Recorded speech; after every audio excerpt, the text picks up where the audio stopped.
तुलसी जी की वाटिकाओं के फूल पौधे जो लगे हुए थे उसको कुचलता हुआ जाए। जैसे बहुजनन का देखे हुए सीधे जाते ना कौनो ना कौनो हरकत करत जरूर जाइए। कहूँ पता पड़े पाती टूरे लगे तो कौनो फूल, जबकि काम उनका कौनो ना है। उसकी आदतें होती ना कि सूधे रहना ही नहीं चाहते। तो यही हाल उसका था। बस भैया फिर क्या था, ऋषिदेव ने गुस्से में श्राप दे दिया कि जाओ आंधी की तरह चलते हो तुम, आंधी ही हो जाओ, बवंडर हो जाओ। और ये श्राप के कारण बवंडर यानी तृणावर्त बना।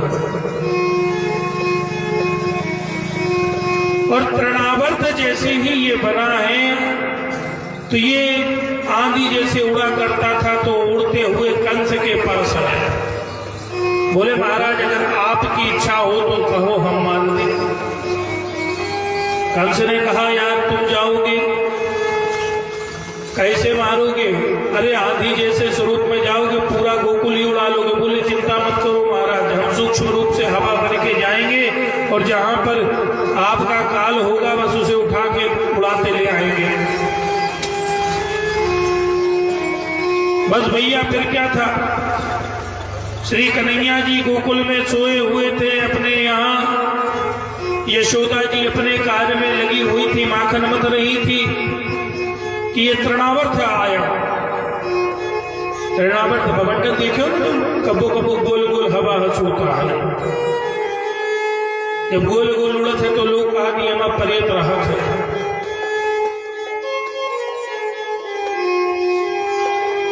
तो वही बवंडर आज आया और भगवान श्री कृष्ण जी के ऊपर से होते हुए उन्हें उड़ाकर ले जाने लगा। इतनी तेज हवा चल रही कि चारों तरफ गोकुल में हाहाकार मच रहा। बड़ी तेज आंधी सी आई, सब लोग कांप गए कि ये हवा इतनी विकराल, इतनी तेज आंधी कहां से आई। देखा कि अरे यशोदा के लल्ला को उड़ा के ले जा रही है। लोग दौड़े, यशोदा यशोदा तेरे लल्ला को हवा में उड़ता जा रहा है। यशोदा दौड़ी, हे विधाता ये क्या है? आज कन्हैया जी ने देखा कि गोकुल वाले मैया सब व्याकुल हैं, सब दुखी हैं, सब मैया को रोते हुए कन्हैया देख नहीं सके। और श्री कृष्ण जी महाराज ने आज मैया को रोते हुए देखा कि बवंडर में मैं फंसा हूं, मेरी मैया दुखी है। आज कन्हैया ने एक क्षण भी नहीं लगाया और उस बवंडर को मार के उसको प्राण पखेरु उड़ा दिया।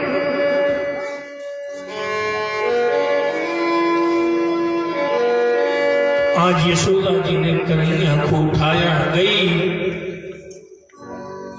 गौ माता का पूजन करने लगी कि हे भगवती आप ही की कृपा से मेरे लाल की रक्षा हुई है। देवताओं को मनाने लगी मैया।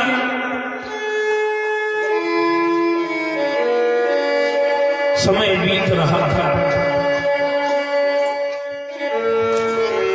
कि गर्गर प्रोहितो राजन यदु नाम सुमहतपा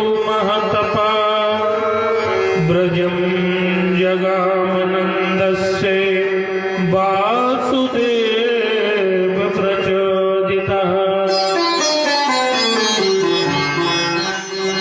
बोले गर्ग पुरोहित जो यदुवंशियों के पुरोहित थे, वो एक दिन गोकुल में आए। पुरोहित महाराज, जैसे आपके यहाँ जो सत्यनारायण जी की कथा करने आते हैं वो है पुरोहित।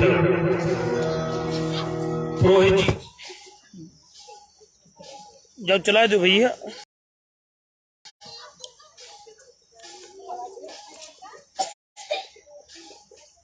साहू जी कहाँ चैटिंग कर डाले जुआन। रुक जाते बड़ा सोचे पड़ जाते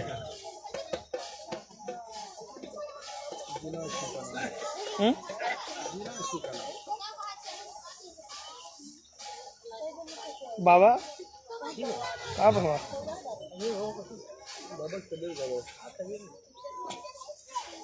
कल रात भर था रतिया में सुबह ना भैया जय हो कहाँ जात हो आऊ गा अरे जल्दी आओ भजन आऊ आऊ फिर जल्दी आऊ समापन आप से वही जल्दी आओ हाँ जल्दी आओ बड़बड़ाए ना फिर हाँ कुछ हो गए करे कदम से आ जाओ भैया दौड़िया भैया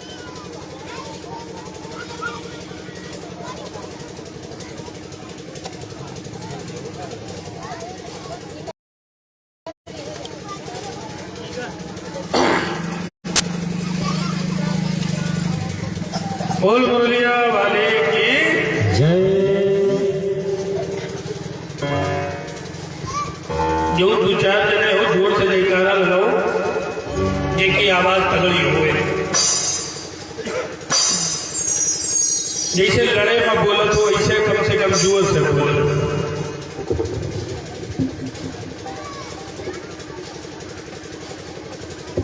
बोल वृंदावन बिहारी लाल की भोजन नहीं करो का आज वैसे अतवार रहा तो व्रत तो हो ना चाहिए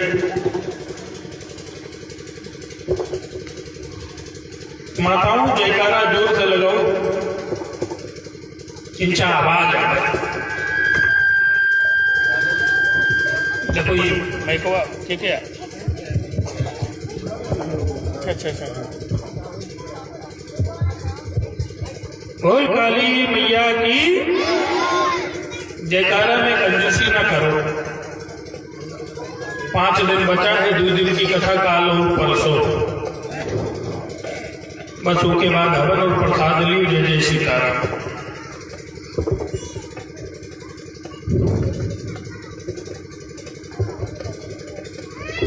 गर्ग मुनि जी जो यादवों के पुरोहित थे एक दिन गोकुल आए तो महाराज जैसे ही आए तो नंद जी को पता पड़ा नंद जी उनके स्वागत के लिए पहुंच गए और प्रार्थना करने लगे कि महाराज आपका शुभ आगमन हमारे यहाँ पर हुआ है और यह शुभ आगमन में आपकी कृपा से हमारे लड़कों के अगर नाम रखे हो जाएं तो कितना अच्छी बात है बच्चे भाई जब होते हैं तो पंडित जी से नाम बिचरवाने जाया जाता है ना सही है महाराज एक तो नाम आप विचार दो 10 तुरंत धैल ले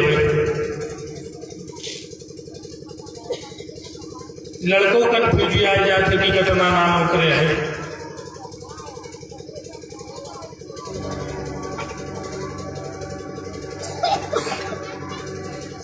तो आज गर्ग चार्य जी महाराज बोले कि देखो मैं कंस का पुरोहित हूं कई कंस को अगर ये पता पड़ गया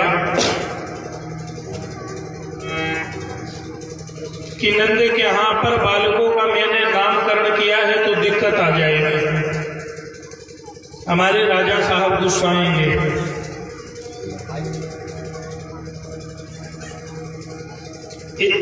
ये समस्या होती है ना कि अब एक पुरोहित दूसरे की जजमानी में पहुंच जाए तो खैयस तो रही है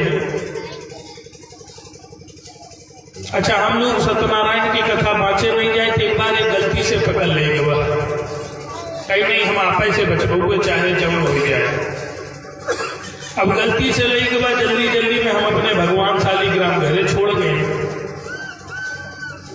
अब वहां पहुंचे तो देखा भगवान जी छूट गए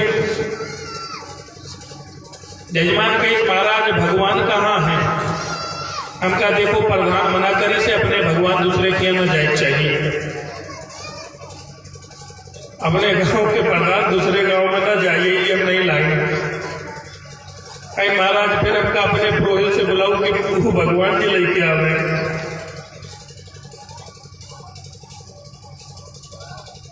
तो समस्या है ना कि एक पुरोहित दूसरे पुरोहित की यजमानी में जाए। तो गर्गाचार्य जी ने भी यही कहा कि अगर कहीं कंस को ये बात पता पड़ गई कि हम वहां पूजा करा रहे हैं, नामकरण करा रहे हैं, और नंद जी आप तो जानते ही हैं कि जब से आपका लाला हुआ है ना, तब से नित्य उसके ऊपर संकट आ रहा है।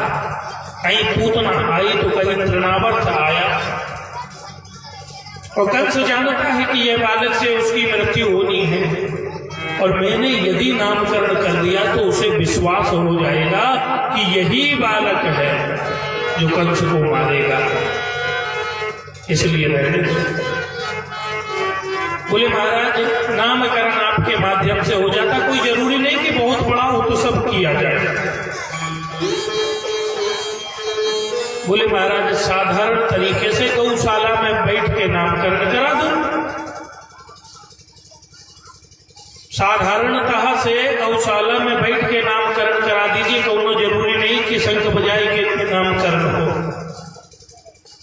बस भैया फिर क्या था, तुरंत गर्गाचार्य जी मान गए कि किसी से ये बात कहना मत। और भैया नामकरण का जैसे ही स्वीकार किया कि हम करेंगे, नंद जी महाराज यशोदा जी के पास गई, कहा कि गर्गाचार्य जी बहुत श्रेष्ठ मुनि है। वैसे तो किसी के घर आते नहीं हैं, आज आए हैं, अपने बालकों का नामकरण हो जाए। यशोदा जी ने कहा नहीं, नामकरण होगा तो धूमधाम से होगा। समस्या बताई नंद जी ने। बोले सौभाग्य है कि गुरु पधारे हैं, गुरु की सेवा करो बहुत है, और गौशाला में नामकरण हो जाए। और गुरु पधारे तो उसकी सेवा करनी चाहिए। एक बार एक सेठ जी के गुरु जी आए। गुरु जी हिमालय पे रहा करते थे, और हिमालय पे जब गुरु जी रहते थे, गर्मियों का महीना था, सेठ जी ने कहा गुरु जी हमारे घर चले आओ। गुरु जी ने कहा अपनी गर्मी पड़ रही, कहाँ चले आए, हिमालय पे तो बर्फ वगैरह रहती। गुरु जी चिंता मत करो, धन बहुत है, इतना धन है कि हम अपने घर को हिमालय बना देंगे। बोले अच्छा। अब गुरु जी महाराज आए तो सेठ जी ने बढ़िया कमरा धुलवाया, पानी भरवाया, और बड़ी बड़ी बर्फ की सिल्ली मंगवाई। एयर कंडीशन कमरे में बर्फ लगा दी, चारों तरफ से बड़ी बड़ी बर्फ की सिल्ली लगा दी। गुरु जी का तख्ता वही बर्फ की सिल्ली के बीच में रखवा दिया। और भैया फिर क्या था, गुरु जी भी बैठे, कहीं बाप कि तूने तो अपने घर को हिमालय बना दिया।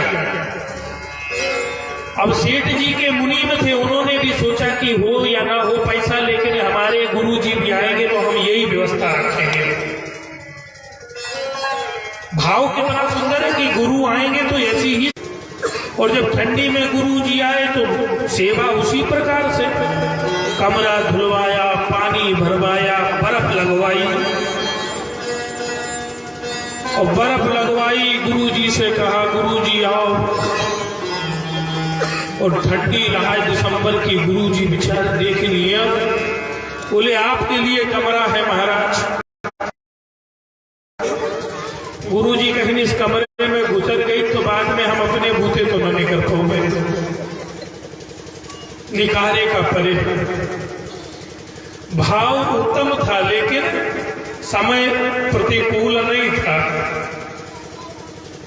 तो कहा संकट बालक पे आ रहे हैं ना, इसलिए बालक पे इतने संकट होने के कारण शांति से ये कार्य होगा। बस भैया सब लोग इंतजाम करने लगे। तो रोहिणी मैया ने यशोदा से कहा कि सुना है गर्गाचार्य जी बहुत श्रेष्ठ जानकार है, चलो बच्चों का भविष्य भी देख लेंगे। अब यशोदा जी ने कहा भाई हमने तो नाम सुन रखा है, आज नहीं जानत हो या ना जानत हो। तो बोले चलो परीक्षा ली जाए। बोले परीक्षा कैसे ली जाए? बोले ये बालक बदल लो। यशोदा जी ने कहा मेरा बालक तुम रख लो और तुम्हारा बालक मैं अपनी गोदी में रख लूं। बस भैया दोनों ने अपने अपने बादल का भी हो लड़ बैठे हो।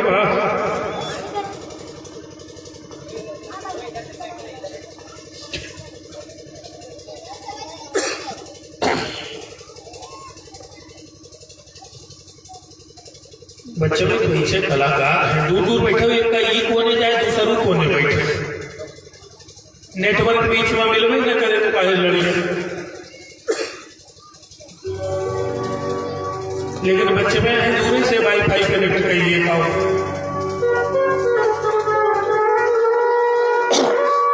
तो आज दोनों ने अपने अपने बच्चे बदल दिए, रोहिणी मैया ने, यशोदा जी ने। और गर्गाचार्य जी महाराज गौशाला में पधारे हैं। श्री यशोदा जी अपने बालक को लेकर, जो रोहिणी का था, अपनी गोदी में लेकर दोनों पहुंची हैं। गौरी गणेश का पूजन हुआ, नामकरण की बारी आई। तब यशोदा जी ने कहा कि हे महामुनि, आप सबसे पहले मेरे पुत्र का नामकरण करो। गर्गाचार्य जी ने कहा यशोदा नामकरण तुम्हारे पुत्र का जरूर करूंगा, लेकिन पहले अपना पुत्र अपनी गोदी में तो लो। तुम तो लड़कवे बदल रही हो। यशोदा जी जान गई कि ये साधारण बाबा जी नहीं है, ये सब कुछ जानते हैं, अंतर्यामी है। क्षमा करो महाराज।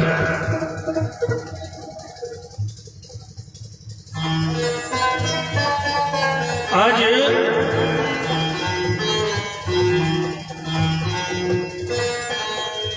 यशोदा जी जो बालक गोदी में लिए थी रोहिणी मैया के, उस बालक को देखा। देखने के बाद गर्गाचार्य जी ने कहा कि यह बालक इतना बलशाली होगा कि यह अपने बल से जाना जाएगा, इसमें इतनी ताकत होगी। और इतना बल होने के कारण इनका नाम बलभद्र रखा जाता है। बलभद्र यानी बलराम जी। बोल बलभद्र भगवान की।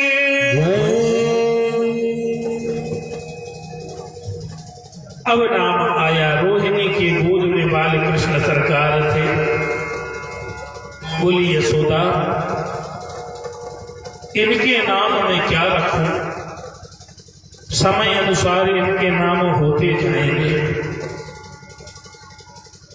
एक नाम हो चल जाए, अनन्य नाम होंगे इनके, लेकिन अपनी बुद्धि और विवेक से मैं इनका नाम कृष्ण रखता हूं। कृष्ण। आज गर्गाचार्य जी ने भगवान का नाम कृष्ण रखा। बोल बाल कृष्ण भगवान की जय। इस तरह श्री सुखदेव जी महाराज ने भगवान की नामकरण की कथा श्रवण कराई।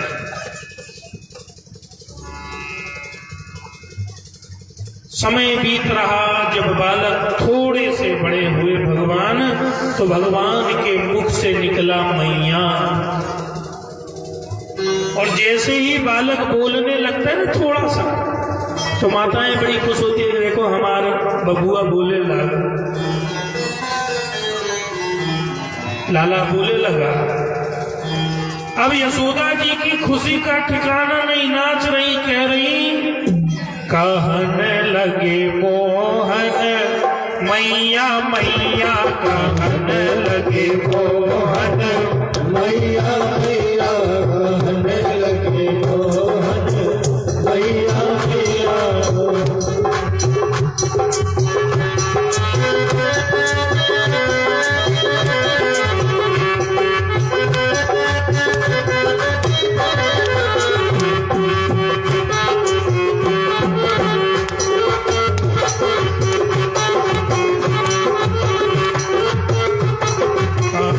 लगे मोहन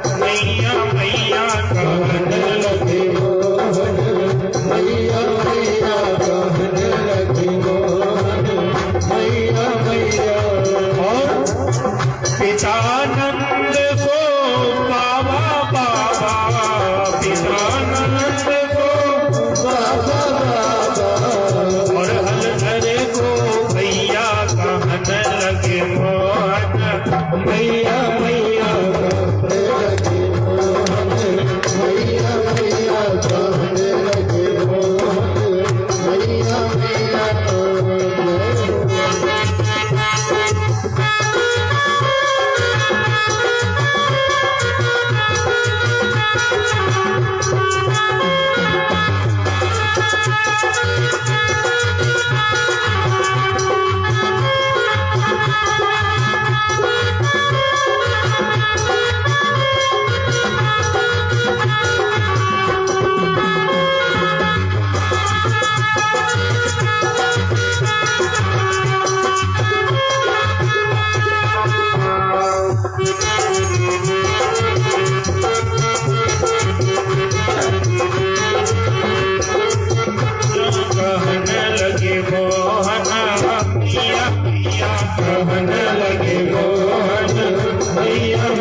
कहने लगे मोहन, मैया मैया कहने लगे मोहन, मैया मैया आज कन्हैया मैया मैया कहने लगे। बड़े ही प्रसन्न हुई यशोदा रानी। श्री सुखदेव जी महाराज कहते हैं कि राजन, इस तरह भगवान की लीलाएं चल रही हैं। एक दिन यशोदा जी कन्हैया जी को लेकर यमुना के किनारे पानी भरने गई। पहले गांव में घर में कुआं हैंडपंप नहीं होता था, सब पानी बाहर से भरते थे। तो यशोदा जी भी भगवान को लेकर पानी भरने के लिए पहुंची है साथ। कन्हैया को बैठा दिया अपना। यशोदा जी यमुना जी में पानी लेने के लिए पहुंची और यमुना जी के बाहर घाट पर कन्हैया जी बैठे हैं। भगवान श्री कृष्ण जी ने मन में विचार किया कि इस गोकुल में अब मुझे निवास करना है, लीला करनी है। और यहाँ कोई नहीं जानता कि मैं वैकुंठ अधिपति हूं। मुझे कोई भगवान नहीं जानेगा। तो जो मैं गोकुल के लड़कबे रही है वो सब मित्र बनी है। और दोस्ती में तो हुई सका थे कौनो कुछ कहा दिए पीटो दिए, कोनो बड़ी बात थोड़ी है। अब उनका कहा पता कि जे का पीटबे जे का कुछ कहबे भला बुरा हो। गोकुल के कृष्ण नहीं स्वयं वैकुंठ का नाथ है। तो बोले उन्हें क्षमा भी करना पड़ेगा। तो बोले क्षमा करने के लिए क्या करें? तो बोले सबसे पहले जो क्षमाशील है यह पृथ्वी। हम नित्य पृथ्वी पर अपराध किया करते हैं, लेकिन यह पृथ्वी मैया हमें क्षमा करती है। तो आज भगवान ने पृथ्वी के उस भाव को जानकर थोड़ी सी मिट्टी प्रसाद रूपी उठाकर अपने मुख में धर ली। कन्हैया ने माटी खाई। क्या खाया? माटी। और माटी खाई तो बच्चे भाई जब माटी खात पाए ना तो पूरा मुंह माटी माटी में लग रहा था। बस भैया एक ठुर सखी ने देखा, दौड़ के गई। अरे यशोदा, तेरे लाला ने माटी खाई। यशोदा सुन माई, सुनत ही माटी को नाम ब्रजरानी दौड़ी आई और पकड़ हरि को हाथ, बोल तूने कैसे माटी खाई? तो तुनक तुनक तुतलाए क्यों बोले श्याम, मैं नाय माटी खाई नाय हाथ लगाई।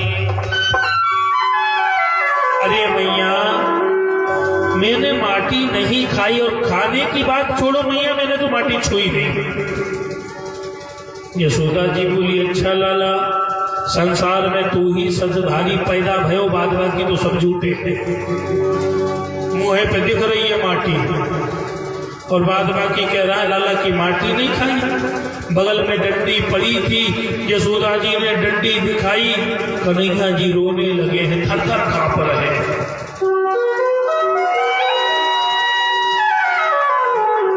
परीक्षित जी महाराज ने कहा कि हे श्री सुखदेव जी महाराज, यह यशोदा कौन है कि जिनको इतना बड़ा अधिकार हो गया कि जिनके एक भ्रुकुटी टेढ़े हो जाए तो काल डर कर कांपने लगे।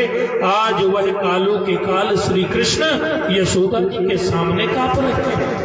ये कौन है यशोदा? सुखदेव जी कहते हैं कि अष्ट वसुओं में एक वसु है द्रोण और उनकी पत्नी धरा।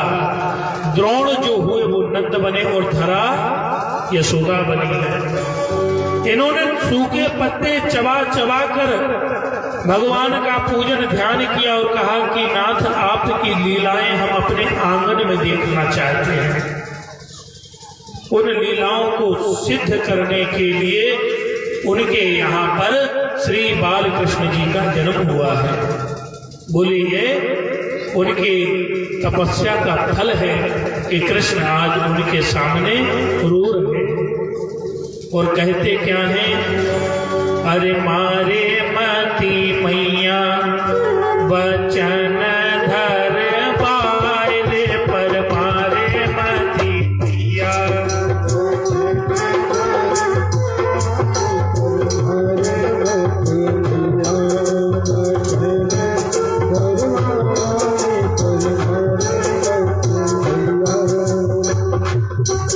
वचन धर बायले चाहे सौगंध कबायले। वचन धर वाले चाहे सौगंध कबायले पर मारे मती मैया। वचन धर बायले पर मारे मती मैया। वचन धर बायले पर मारे मती मैया।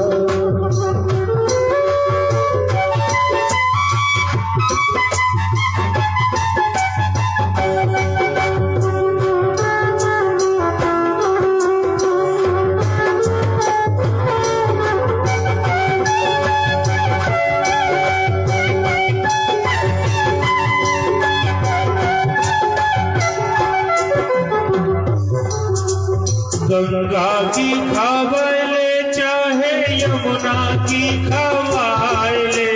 गंगा की खवाले चाहे यमुना की खवाले। गंगा की खवाले चाहे यमुना की खवाले। गंगा की खवाले चाहे यमुना की खवाले। और मैया अगर तब भी विश्वास ना पड़े कि मैंने मट्टी खाई है तो क्षीरे सागर में मोहे ठाड़ो कर बायले पर मारे मती मैया। पर मारे मती मैया।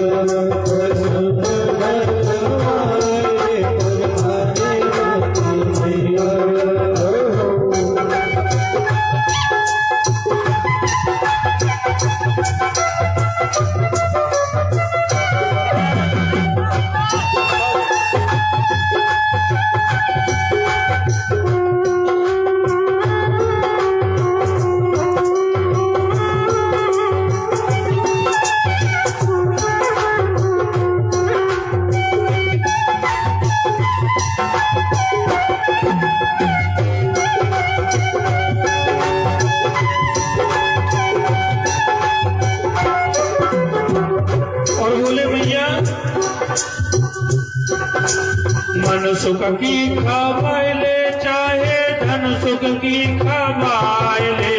मन सुख की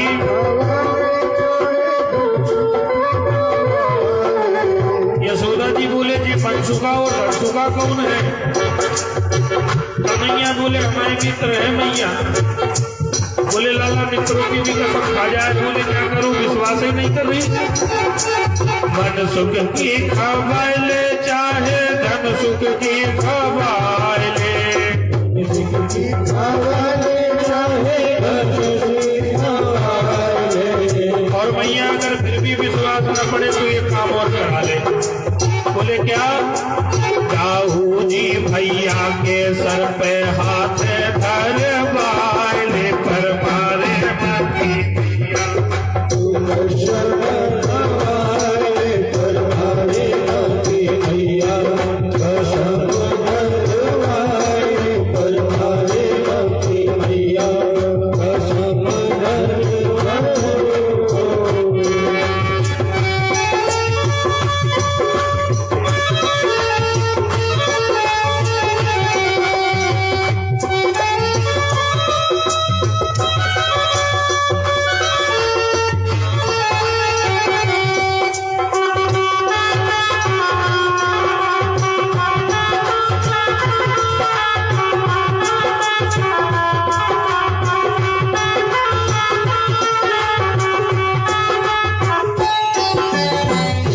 कन्हैया जी कसम खा रहे हैं, मैया किसी प्रकार भरोसा रखो।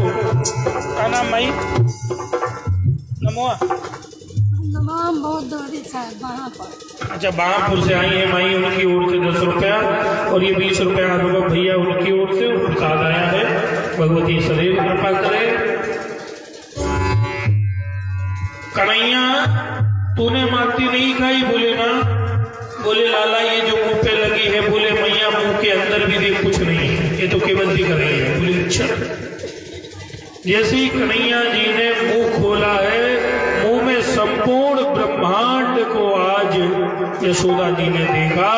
जैसे ही ब्रह्मांड को देखा, ब्रह्मांड में देखती हैं कि एक पृथ्वी है, पृथ्वी पर एक भारत भूमि दिख रही है।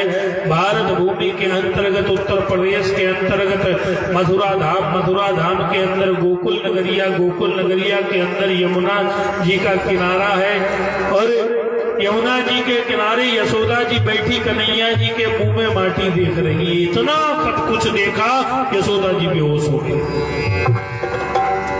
कन्हैया ने कहा ये तो गड़बड़ हो गया, हम तो माया दिखा रहे थे।